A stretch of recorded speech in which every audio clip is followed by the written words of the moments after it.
गोयल साहब ने पहले ही कह दिया था कि आज आपको हम बीच में पढ़वाएंगे, और वजह बताई कि आप पढ़ नहीं पाते।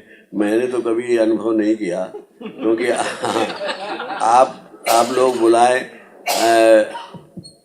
अग्रवाल साहब का हुक्म हुआ, गोयल साहब का हुक्म हुआ कि आपको आना है, तो मैं लखनऊ से आप देख रहे हैं कि मैंने अपनी ज़िंदगी में कभी किसके सामने घुटने नहीं टेके, पर घुटनों के आगे घुटने टेकने पड़े हैं। तो ये लेकिन है, एक 4 पंक्तियाँ शुरू करता हूँ और अग्रवाल साहब को नज़र करता हूँ कि हर कली देखकर मुस्कुराता हूँ मैं, हर कली देखकर मुस्कुराता हूँ मैं, और कांटे भी दिल से लगाता हूँ मैं। जिंदगी कुछ नहीं सिर्फ अनजान में, एक वचन दे दिया था निभाता हूँ मैं। जिंदगी कुछ नहीं सिर्फ अनजान में, एक वचन दे दिया था निभाता हूँ मैं। हर कली देखकर मुस्कुराता हूँ मैं, और कांटे भी दिल से लगाता हूँ मैं। और एक 4 पंक्तियां मैं पढ़ना चाहता हूँ। हम लोग जिस तेजी से, अजीब बात है, हम लोग पश्चिम की ओर भाग रहे हैं, पश्चिम की नकल कर रहे हैं, और पश्चिम के देश हमारी नकल कर रहे हैं। वहाँ योगा और वेजिटेरियनिज्म चल रहा है, और हमारे यहाँ हम उनकी नकल कर रहे हैं। तो मैं 4 पंक्तियों से एक बात कहना चाहता हूँ कि जो पूरब में पैदा हुआ हो और पश्चिम की नकल करे, उसका हश्र क्या होता है। वो 4 पंक्तियां सुने, बहुत ध्यान से अगर सुनेंगे तो बड़ा मजा आएगा आपको। एक शाम रवि के प्रति दैन्य भाव जागा, सूरज डूब रहा है और मुझे दया आ रही है सूरज पे। एक शाम रवि के प्रति दैन्य भाव जागा, मेरा नाम उदय है, तो डूबते हुए सूरज को देखकर उदय को तरस आए। एक अजीब बात, एक शाम रवि के प्रति दैन्य भाव जागा, कि डूबने को चढ़ता है व्योम में अभागा। नभ बोला और क्या फल होगा उसका, जो पूरब में जन्म लेके पश्चिम को भागा। ये जो पूरब, रोज सूरज हमको एक ही संदेश देता है कि पूरब में जन्म लेके पश्चिम को भागा। और ये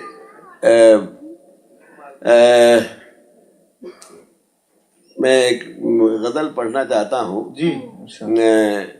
ये गज़ल मैंने शुरू की, ज़रा तो भी ठीक से हो नहीं पाई है, लेकिन कुछ शेर सुन लीजिए उसके। अर्ज करता हूँ, ये अभी जो बनारस में जो कुछ हुआ और जो कुछ हो रहा है मुल्क में, तो मुझे लगा कि ये हमारी ब्रिज कला केंद्र का जो प्रोग्राम होता है वो इस्लामिक सेंटर में होता है। ये कल्चर जो है, इस कल्चर को हमें जिंदा रखना है।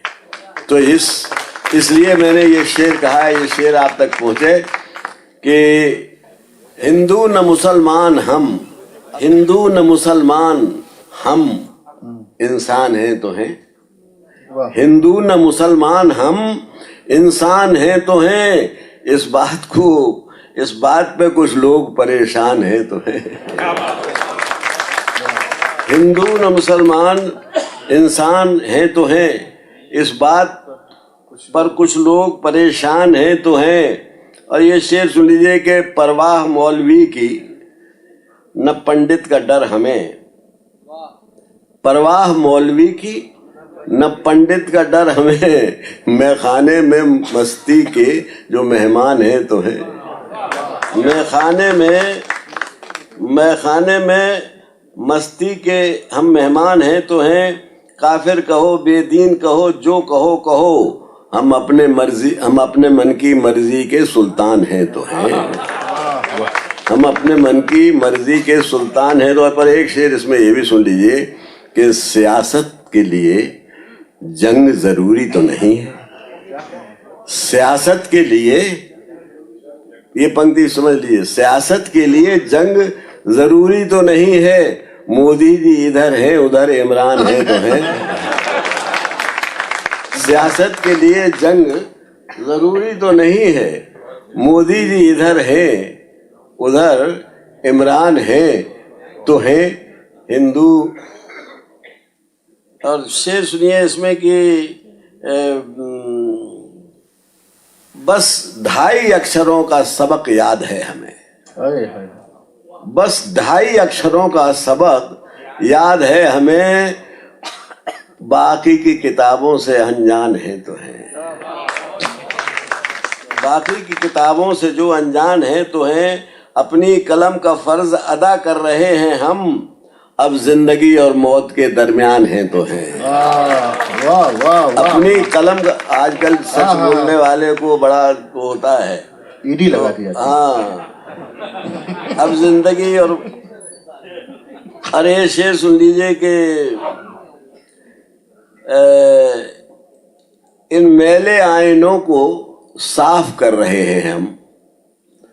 कुछ मैले आईनों को साफ कर रहे हैं हम, इस बात पे कुछ लोग परेशान हैं तो हैं। और ये है कि जीते जी हम जुगनू को सूरज न कहेंगे, मौजूदा बंदा परवर का फरमान है तो है। और कथनी और करनी में कुछ तो समान हो, अब इसके जो भी फायदे नुकसान हैं सो है। अब ये गजल याद नहीं थी, लेकिन जो याद है सुबह सुनाता मैं जी। कहता हूं कि पुरानी कश्ती को पार लेकर फकत हमारा हुनर गया है। पुरानी कश्ती को पार लेकर फकत हमारा हुनर गया है, नए खेवैये कहीं न समझे नदी का पानी उतर गया है। नए खेवैये कहीं न समझे नदी का पानी उतर गया है। और शेर एक सियासत के हवाले से सुनिएगा कि तुम होशमंदी के ऊंचे दावे किसी मुनासिब जगह पे करते। तुम होशमंदी के ऊंचे दावे किसी मुनासिब जगह पे करते, ये मैकदा है यहाँ से कोई कहीं गया बेखबर गया है। ये मैकदा है पूरा। ये है कि तुम होशमंदी के ऊंचे दावे किसी मुनासिब जगह पे करते, ये मैकदा है यहाँ से कोई कहीं गया बेखबर गया। और ये शेर सुन लीजिए, सबकी जिंदगी का शेर है कि हुआ सफर में यही तजुर्बा, वो रेल का हो या जिंदगी का। हुआ सफर में यही तजुर्बा, वो रेल का हो या जिंदगी का, अगर मिला भी हसीन मंजर पलक झपकते गुजर गया। अगर मिला भी हसीन मंजर पलक झपकते गुजर गया है। और ये शेर खास तौर से सुन लीजिए कि उदय के बारे में कुछ न पूछो, पुरानी मस्ती अभी जवां है, कि बज़्म यारा में सब गुजारी पता नहीं अब किधर गया। और ये भी गजल सुन लीजिए कि सब फैसले होते नहीं सिक्का उछाल के। सब फैसले होते नहीं सिक्का उछाल के, दिल का मामला है जरा देखभाल के। दिल का मामला है जरा देखभाल के। और इसका शेर सुनिए कि मोबाइलों के दौर के आशिक को क्या पता, मोबाइलों के दौर के आशिक को क्या पता, रखते थे कैसे खत्म कलेजा निकाल के, रखते थे कैसे खत्म कलेजा निकाल के। और ये शेर के ये कह के नई रोशनी रोएगी एक दिन, ये कह के नई रोशनी रोएगी एक दिन। अच्छे सब आगे की पंक्ति को कह रहा हूँ कि ये कह के नई रोशनी रोएगी एक दिन, अच्छे थे वही लोग पुराने ख्याल के। अच्छे थे वही लोग पुराने ख्याल के। और एक शेर सुन लीजिए कि जब प्यार मिल गया तो सभी रत्न मिल गए। जब प्यार मिल गया तो सभी रत्न मिल गए, अब क्या करेंगे और समुंदर खंगाल के। वाह वाह वाह। अरे एक गजल के 2-3 शेर और सुन लीजिए कि हम बुजुर्गों पर दुआओं के सिवा कुछ भी नहीं। हम बुजुर्गों पर दुआओं के सिवा कुछ भी नहीं, खुश रहें वो भी जो कहते हैं दुआ कुछ भी नहीं। हम उन्हें भी दुआ, खुश रहें वो भी। और एक शेर सुन लीजिए, मतलब ये भी है, दूसरा मतलब सुन लीजिए कि बूंद में अटकी हवा है, बुलबुला कुछ भी नहीं। बूंद में बुलबुला का जो क्या है, पानी में एक हवा अटक गई थोड़ी सी, बुलबुला हो गया। जिंदगी भी बुलबुला है। मैं कहता हूँ कि बूंद में अटकी हवा है, बुलबुला कुछ भी नहीं, किस कदर मगरूर है जैसे खुदा कुछ भी नहीं। किस कदर मगरूर है जैसे खुदा कुछ भी नहीं। और हम किसी के बहुत, हम दूसरों की तो बुराई देखते हैं और अपने गुण का बखान करते हैं। इससे क्या फायदा होने वाला? हमको दूसरों के गुण देखने चाहिए और अपनी बुराई, जिससे कि वो बुराई दूर हो सके, दूसरे का गुण हम ले सकें, कुछ फायदा होने वाला। तो मैंने शेर कहा है कि हम किसी के ऐब का सागर खंगालें किस लिए, हम किसी के ऐब का सागर खंगालें किस लिए, आज तक इन गोताखोरों को मिला कुछ भी नहीं है। आज तक इन गोताखोरों को मिला कुछ भी नहीं।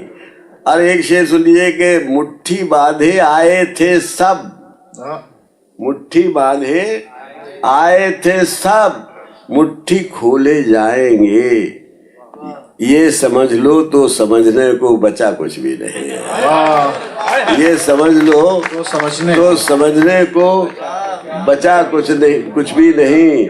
और हौसला, पक्का इरादा और मंजिल का जुनू, हौसला, पक्का इरादा और मंजिल का जुनू, इनके आगे मुश्किलों का काफिला कुछ भी नहीं।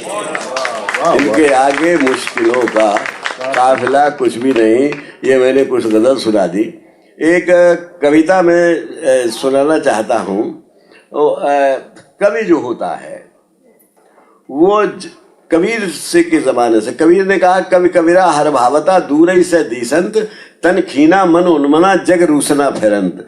कवि की पहचान ये है कि वो जग से रूठा फिरता है, जग के जो बुरी बातें हैं उनसे रूठा फिरता है, उसकी जग से नहीं बनती। मैं कहता हूं कि कवि जो है, आज डेमोक्रेसी के जमाने में कवि जो है वो जनता का जन्मजात प्रतिनिधि है। एमएलए और एमपी चुने हुए प्रतिनिधि होते हैं, पर कवि जो है अगर जनता की बात नहीं कहता तो वो कवि अपने फर्ज की अदायगी नहीं करता। इसलिए मैं एक कविता, आपको अच्छी लगे बुरी लगे, लेकिन ये मेरी कविता बर्दाश्त कर लीजिए। कहता हूं कि नारों के आदर्श महल में जो भी पार्टी आती है नारे देती है, वायदे करती है। नारों के आदर्श महल में श्रम की लाश कफन को तरसे, मेरी कलम जागती रहना तेरा काम अभी बाकी है। नारों के आदर्श महल में श्रम की लाश कफन को तरसे, मेरी कलम जागती रहना तेरा काम अभी बाकी है। वादों के ताजिए गगन तक खड़े हुए हैं चौराहों पर, वादों के ताजिए गगन तक खड़े हुए हैं चौराहों पर, लेकिन उनका बोझ पड़ रहा जनता की निर्बल बाहों पर। आखिर इसका फल क्या होगा? सोचे प्रतिभावान मनीषी, अगर चिकित्सक दवा बताकर देते रहे जहर की शीशी। और राम राज्य में, आज पत्रकार भी सच नहीं बोल सकता, तो मैंने पंक्ति लिखी कि राम राज्य में हरिश्चंद्र की वाणी सत्य वचन को तरसे, मेरी कलम जागती रहना तेरा काम अभी बाकी है।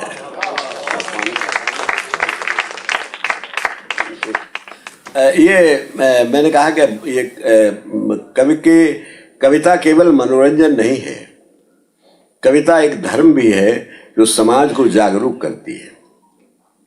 इसलिए मैंने कहा कि नारों के आदर्श महल में श्रम की लाश कफन को तरसे, मेरी कलम जागती रहना तेरा काम अभी बाकी है। वादों के ताजिए गगन तक खड़े हुए हैं चौराहों पर, लेकिन उनका बोझ पड़ रहा जनता की निर्बल बाहों पर। आखिर इसका फल क्या होगा? सोचे प्रतिभावान मनीषी, अगर चिकित्सक दवा बताकर देते रहे जहर की शीशी। राम राज्य में हरिश्चंद्र की वाणी सत्य वचन को तरसे, मेरी कलम जागती रहना तेरा काम अभी बाकी है। और क्या जलूस है, ये प्रजातंत्र का जलूस है उसका, कि जो आगे चल रहे हैं, नेतृत्व कर रहे हैं, वो कैसे हैं, जो पीछे चल रहे हैं वो कैसे हैं। क्या जलूस है, आगे अंधे पीछे सब गूंगे बहरे हैं। क्या जलूस है, आगे अंधे पीछे सब गूंगे बहरे हैं। जो सक्षम है वे लज्जा के मारे पर्दों में ठहरे हैं। नया खून आगे आने के बदले पीछे क्रुद्ध खड़ा है। नया खून आगे आने के बदले पीछे क्रुद्ध खड़ा है। इस सारे समूह के ऊपर मुंह बाए ग्रह युद्ध खड़ा है। कोई वजह सही पर ये क्या, दिन में आग किरण को तरसे, मेरी कलम जागती रहना तेरा काम अभी बाकी है। वाह वाह वाह वाह वाह। और पंक्तियां शायद पसंद हो, सच्ची लगे। आज जो हमारी आर्थिक स्थिति है पढ़े लिखे आदमी से छुपी नहीं है। मैं कोई राजनीति नहीं कर रहा, मैं कवि का काम कर रहा हूँ। कवि का काम है वो है। और ये कविता मैंने आज नहीं लिखी है, ये कविता मैंने 5-6 साल पहले लिखी है। और तब में और अब में क्या फर्क है। मैंने तब अर्ज किया था कि आजादी से इस दिनांक तक, तब लिखी थी, तब थी, अब और 6-7 जोड़ लो।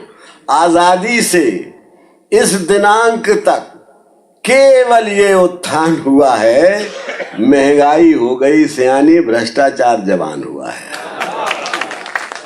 आजादी से इस दिनांक तक केवल ये उत्थान हुआ है, महंगाई हो गई सियानी, भ्रष्टाचार जवान हुआ है।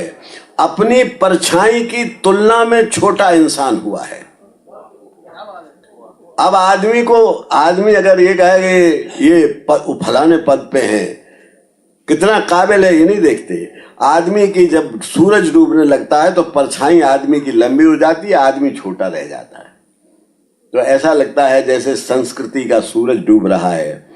कि मैंने लिखा कि आजादी से इस दिनांक तक केवल ये उत्थान हुआ है, महंगाई हो गई सियानी, भ्रष्टाचार जवान हुआ है, अपनी परछाई की तुलना में छोटा इंसान हुआ है। साफ पता चलता है इससे सूरज का अवसान हुआ है। और मैंने क्या कि कोई वजह से ही पर ये क्या, जीवन स्वयं मरण को तरसे, मेरी आखिरी पंक्तियां सुन लीजिए। आखिरी, अगर पंक्तियां जो अच्छी लगे तो आप मुझे आशीर्वाद दीजिएगा।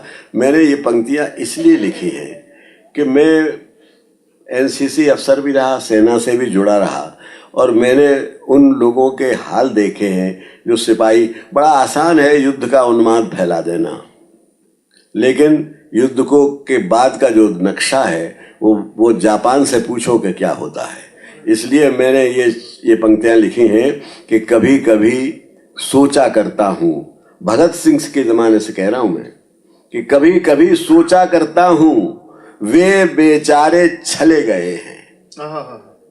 भगत सिंह से लेके और आज तक जितने शहीद हुए उन सबको श्रद्धांजलि दे रहा हूं कि कभी कभी सोचा करता हूं वे बेचारे छले गए हैं जो फूलों का मौसम लाने की कोशिश में चले गए हैं। हाय हाय, बहुत अच्छा है। वाह वाह वाह। क्या ये जो हालात है इन्हें देखने के लिए भगत सिंह फांसी पे चढ़े थे।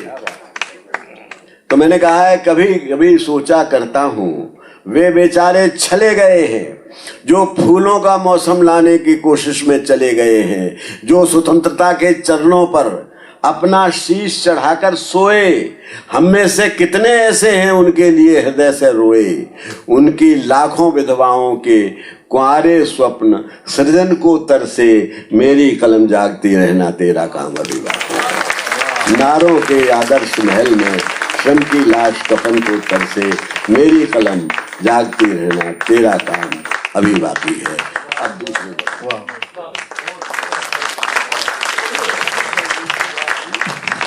यही आपने मेरे मुंह की बात की।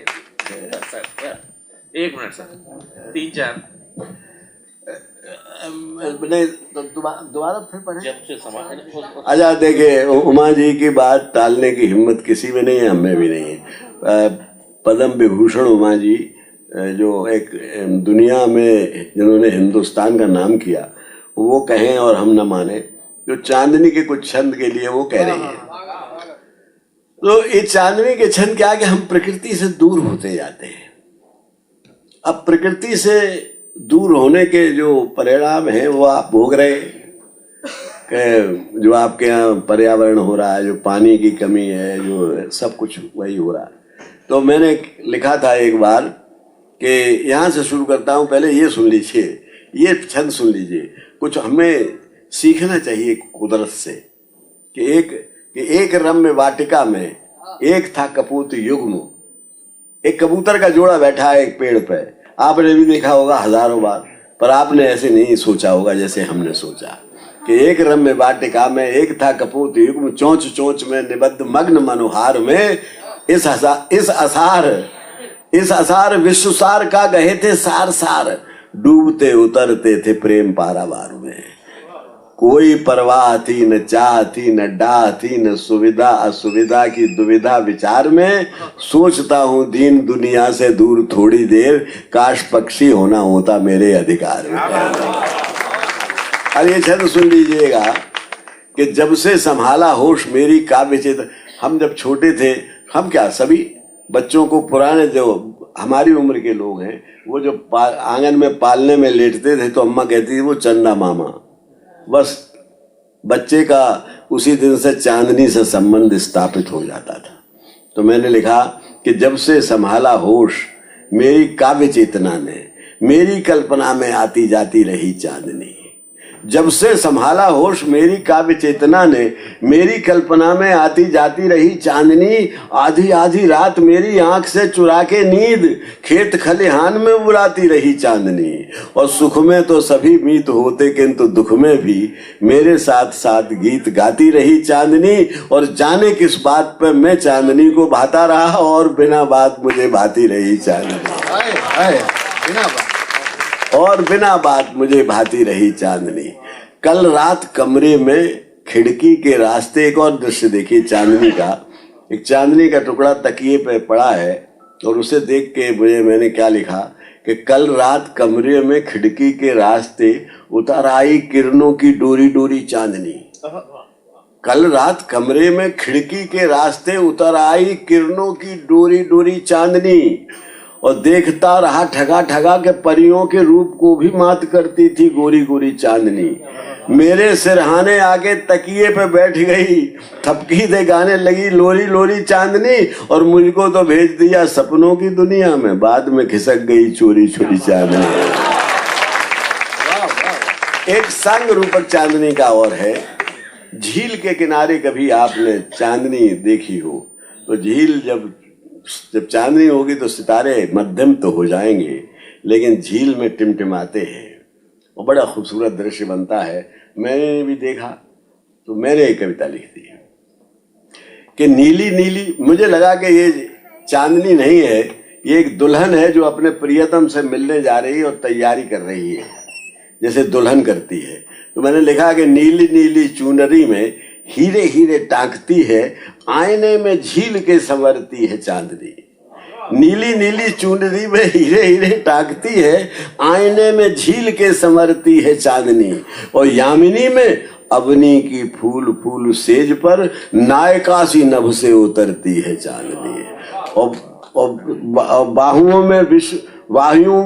में व्योम के समाई हुई अभिसारिका सी प्रेम उन्माद में सिहरती है चांदनी। और जिसके लगी है वही जानता है कैसे कैसे सीने से कटारी सी गुजरती है चांदनी। और भी छंद है लेकिन बाद में सुनो।